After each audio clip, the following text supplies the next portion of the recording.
हिंदी का बहुत विकास हो रहा है। एक जो समय पुराना समय था, अब वो समय नहीं है। हिंदी इस समय एक वैश्विक भाषा बन चुकी है। खासकर बाज़ार की, मनोरंजन की, मीडिया की सबसे लोकप्रिय भाषा के रूप में है।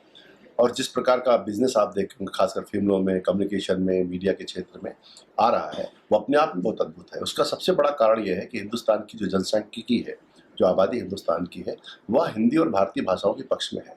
तो मुझे लगता है कि हिंदी और भारतीय भाषाओं का ये सबसे उज्ज्वल और स्वर्णिम समय है, और इसमें हिंदी और भारतीय भाषाओं के विकास के बहुत अवसर हैं। इसका हम सबको लाभ लेना चाहिए।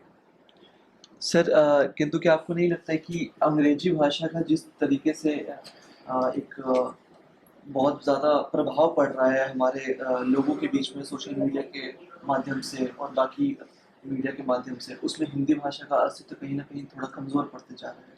देखिए, हिंदी जो है मन की भाषा है, दिल की भाषा है। हिंदी और भारतीय भाषाएँ दिल की भाषाएँ हैं। और अंग्रेजी जो है मूलतः बिजनेस और कॉर्पोरेट की भाषा है और प्रभु वर्गों की भाषा है। अगर हिंदुस्तान जैसे मुल्क को, हिंदुस्तान जैसे बड़े देश को आपको संबोधित करना है, तो आपको हिंदी में आना पड़ेगा, भारतीय भाषाओं में आना पड़ेगा।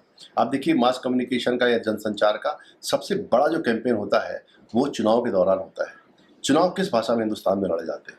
क्या आपको लगता है कि अंग्रेजी में वोट मांग करके इस देश में सरकारें बनती हैं? हाँ, तो ये अपने आप में एक चीज़ है, एक हमारी जो वैचारिक गुलामी है, जो हमारी वैचारिक दास्ता है, उसके नाते हम अंग्रेजी को थोड़ा ज़्यादा महत्व देते हैं। दुनिया का कोई मुल्क ऐसा नहीं है जो अपनी भाषा को अपमानित करता हो। इसलिए हिंदी का एक सुंदर समय है, इसको हमको स्वीकार करना चाहिए। और क्योंकि हम एक बहुभाषी समाज है, इसलिए साथ-साथ अंग्रेजी भी चल रही है और भाषाएँ भी चलेंगी।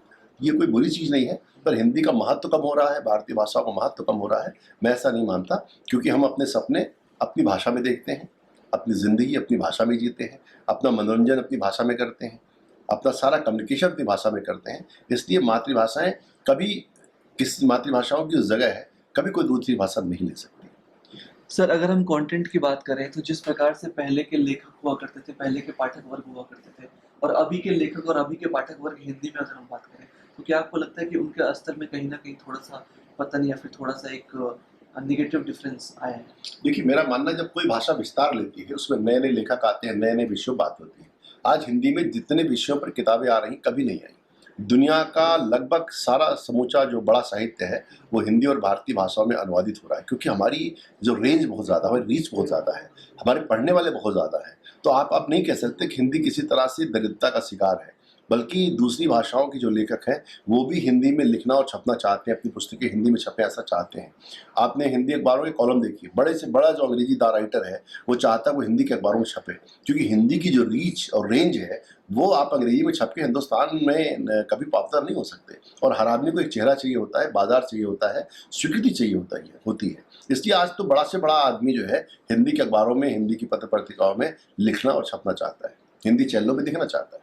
सर एक अंतिम चीज़ आपसे ये जानना चाहूँगा कि हिंदी के समतल रूप से विकास और सर्वांगीण विकास जो हमारे आज के खासकर यूथ में है, जो हिंदी की भाषाओं की क्लिष्टता से परिचित नहीं है या फिर उतना हिंदी बोलने में असक्षम है, उनके लिए आप क्या संदेश देना चाहेंगे? वो किस तरीके से? देखिए, कोई भी जो भाषा होती है या जो शब्द होते हैं, सरल या कठिन नहीं होते।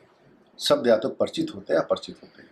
जैसे राष्ट्रपति नाम का एक शब्द है, पहले हम इसके लिए प्रेसिडेंट ऑफ इंडिया शब्द इस्तेमाल करते थे, पर जब राष्ट्रपति शब्द हमने स्वीकार किया, तो चलन में आ गया। पार्लियामेंट के लिए हमने संसद शब्द स्वीकार किया, चलन में आ गया। शब्द परिचित या अपरिचित होते, शब्द कठिन या सरल नहीं होते। तो जब हम उस भाषा के निकट जाएंगे, तो उसके शब्द भी हमारी ज़िंदगी में आएंगे। तो आप कॉन्फिडेंस के साथ हिंदी बोलिए। जैसे अंग्रेजी आप गलत बोल करके गौरवित होते हैं, वैसे गलत हिंदी बोलिए। किसने कहा कि आप सही हिंदी बोलिए? तो जिसको जैसी मन में आए, हिंदी तो बड़ी उदार भाषा है, जैसी बोली जाती है वैसी लिखी जाती है। और इसलिए हिंदी को सीखिए, हिंदी में बात करिए, हिंदी में बोलिए। आपको बहुत गर्व और अभिमान का जो है समय आएगा।